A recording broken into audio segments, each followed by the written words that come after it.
안녕하세요. 오늘 저희는 하나님의 돌보심이라는 주제로 보내주신 성경 본문 네 가지를 좀 깊이 들여다보려고 합니다. 구약의 여호수아, 시편, 이사야서가 있고요. 신약에서는 마태복음이네요.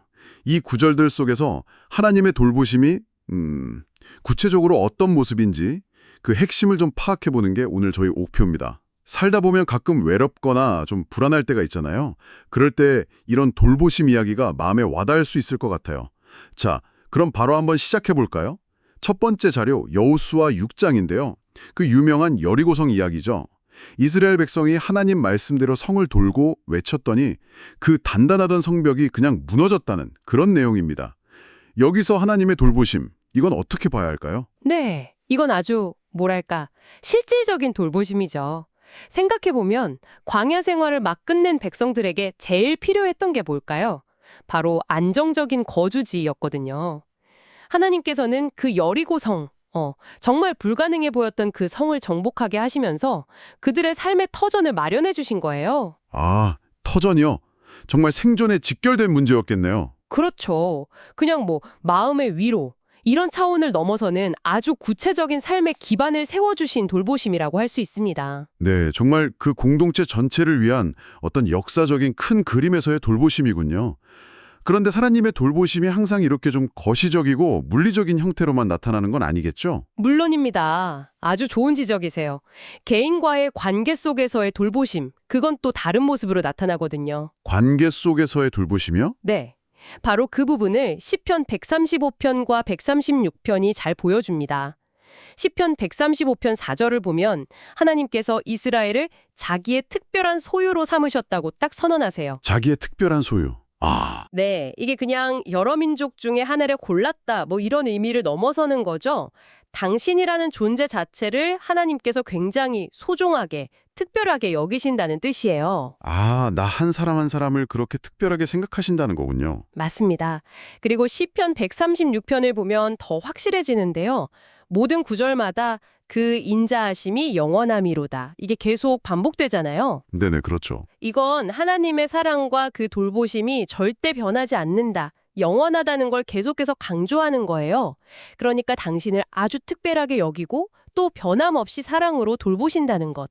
이게 또 다른 중요한 돌보심의 모습인 거죠. 와, 여호수아에서의 어떤 사건 중심의 돌보심과는 또 다른 굉장히 깊은, 정서적인 안정감을 주는 그런 돌보심이네요. 네, 그렇습니다.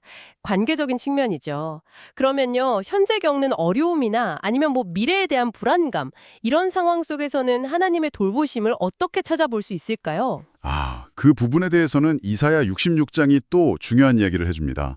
이사야서는 고통 속에 있는 백성들에게 결국에는 하나님의 영광을 보게 될 거다, 완전한 회복이 있을 거다, 이렇게 약속을 하거든요. 약속이요? 네, 예를 들면 평광을 강같이, 문나라의 영광을 넘치는 시내같이 주리니 이런 아주 아름다운 표현들이 나오죠. 그리고 더 나아가서 새 하늘과 새 땅에 대한 약속까지 제시합니다. 이건 궁극적인 소망을 보여주는 거예요. 그러니까 미래의 확실한 소망을 보여줌으로써 현재의 어려움을 이겨낼 힘을 주시는 것, 그것도 돌보심이다. 이런 말씀이시군요. 정확합니다. 막연한 기대가 아니라 정말 구체적인 약속을 통한 돌보심인 거죠. 네. 그런데요, 이렇게 구약에서 보여준 여러 돌보심의 모습들이 사실은 신약에서 예수님을 통해 아주 생생하게 현실적으로 나타납니다. 마지막 자료인 마태복음 14장을 한번 보시죠. 그 오병이어 기적 이야기 나오는 부분이군요. 맞습니다. 거기 보면 예수님께서 무리를 보시고 불쌍히 여기셨다는 표현이 나오죠. 근데 이게 그냥 마음으로 안타까워하신 것에서 그치지 않아요. 행동으로 이어지죠? 네. 바로 병자들을 고쳐주시고 또 그 굶주린 수많은 사람들을 오병이어 기적으로 배불리 먹이시는 아주 구체적인 행동으로 나타나죠. 이건 우리의 어떤 영적인 필요뿐만 아니라 배고픔이나 질병 같은 정말 현실적이고 육체적인 필요까지도 예수님께서 깊은 긍휼함으로 아시고 직접 채워주시는 그런 실제적인 돌보심을 보여주는 겁니다. 그렇군요. 예수님의 그 사역 자체가 하나님의 아주 세밀하고 즉각적인 돌봄의 현장이었다, 이렇게 볼 수 있겠네요. 바로 그거죠. 네. 정말 흥미롭습니다. 오늘 네 가지 본문을 쭉 살펴보니 그 여리고성 정복 같은 어떤 역사적인 큰 사건부터 시작해서 또 개인을 향한 특별한 소유라는 애정 표현, 그리고 미래에 대한 궁극적인 소망 제시, 마지막으로 지금 여기에서의 배고픔과 아픔을 어루만져 주시는 것까지 하나님의 돌보심이라는 게 정말 한 가지 모습이 아니라 굉장히 다채롭네요. 네, 맞습니다. 정리해보면 이 자료들은 결국 하나님의 돌보심이 우리 삶의 모든 영역에 걸쳐 있다는 걸 보여주는 것 같아요.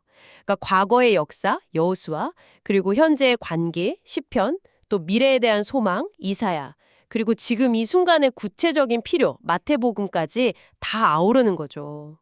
핵심 메시지는 결국 하나님께서 이렇게 다양한 방식으로 또 사랑과 능력으로 우리를 돌보시니까 그분을 전적으로 신뢰하고 의지해도 괜찮다. 뭐 이런 게 아닐까 싶습니다. 네, 오늘 이렇게 함께 하나님의 돌보심의 다양한 측면들을 살펴봤습니다.